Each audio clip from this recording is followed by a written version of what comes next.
नवा वसा. आटपाट नगर होते. तिथं भाऊ टोलेजंग वाड्यात राहत होता. बहीण राहत होती लहानशा झोपडीत. भाऊ होता श्रीमंत, बहीण होती गरीब. भावानं एकदा मोठी मेजवानी दिली. त्यानं सगळ्यांना बोलवलं, बहिणीलाही बोलवलं नाही. बहिणीला वाटलं घाई गर्दीत भाऊ विसरला असेल. आपल्या भावाचं घरचं जीवन आहे, आमंत्रण नसलं म्हणून काय झालं? कशाला बघायची आमंत्रणाची वाट? इतके लोक येणार, आपणही जावं. रंगीबेरंगी पताकांनी आणि फुलांच्या माळांनी टोलेजंग वाडा सजवला होता. स्वतः भाऊ दारात हात जोडून उभा होता. येणाऱ्यांचं हसून अगत्यानं स्वागत करत होता. या बसा म्हणत होता. सगळे लोक आले. जेवणासाठी पाटावर येऊन बसले. बहीण मात्र कोपऱ्यात उभी. सगळे जेवणाच्या गडबडीत. कुणाचं तिच्याकडे लक्ष नव्हतं. भावाची नजर आपल्याकडे आता जाईल, मग जाईल असं तिला वाटलं.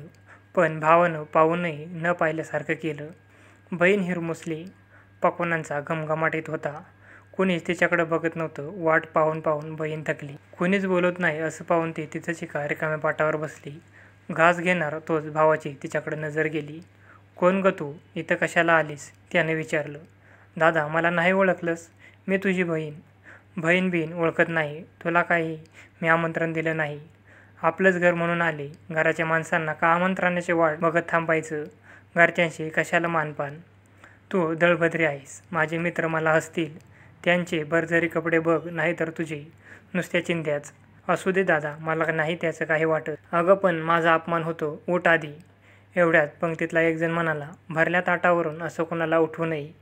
बहिणीला वाईट वाटलं. ती खट्टू झाली. न बोलता न जेवता बिचारी घरी गेली. तिच्या मनात एकच विचार सुरू झाला, हे असं का?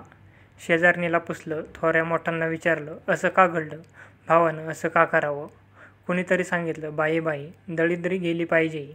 दिवस पालटले पाहिजे. दळिद्री कसं जाईल? बाई वसा घे. कसला वसा घेऊ? वसा घे कामाचा, वसा घे श्रमाचा. रिकामं कधी बसायचं नाही. आळसात वेळ घालवायचा नाही. घेतला वसा टाकायचा नाही. दिला शब्द मोडायचा नाही. बहिणीने वसा घेतला.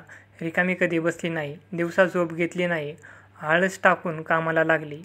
दिवसा माझी स्थिती पलटली. गरिबी गेली. घराला नवी कळा आली. घर धनधान्याने भरून गेलं.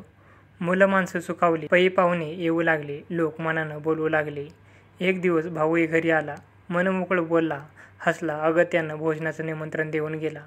बहीण येणार म्हणून वाडा सजवला. केळीची पानं, पानापुढं रांगोळी, रंगीत सुंदर पाट, उदबत्तीचा घमघमाट, काय वार नावं थाट. भाऊ दारात उभा होता. बहीण दिसताच पुढं झाला. हसत मुखानं स्वागत केलं. बहीण आता आली. न बोलता उभी राहिली. जुना प्रसंग आठवला. ती पाटाजवळ गेली. सरी काढली, पाटावर ठेवली. कंठ काढला, पाटावर ठेवला. गोट काढला, पाटावर ठेवला. पाटल्या काढल्या, पाटावर ठेवल्या. तोडे काढले, पाटावर ठेवले. कुडी काढली, पाटावर ठेवली. नथ काढली, पाटावर ठेवली. भाऊ म्हणाला, ताई हे काय करतेस? ऐकलं न ऐकलं करून ती एक एक घास दागिन्यावर ठेवू लागली. लाडवाचा घास सरीवर, जिलबीचा घास गोठावर, पुरणाचा घास नदीवर.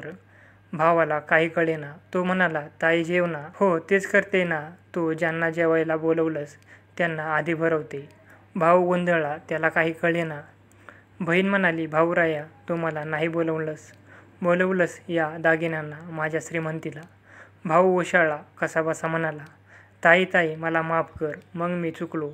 आता मी शिकलो. पुन्हा असं वागणार नाही. कुणाला कमी लेखणार नाही. बहीण म्हणाली, अरे माणसाचे दिवस सारखे नसतात. त्या दिवशी तुझ्याकडे धडा शिकले, कामाला लागले आणि दिवस पालटले. भाऊ म्हणाला, ताई चांगलं केलंस. माझ्या डोळ्यात अंजन घातलंस. आजपासून वसा घेईन. तुझा वसा सर्वांना सांगेन. म्हणेन, उतू नका, मातू नका. कामाचा आळस करू नका. खोटा गर्व धरू नका. माणुसकीला विसरू नका. कोणाला हीन लेखू नका.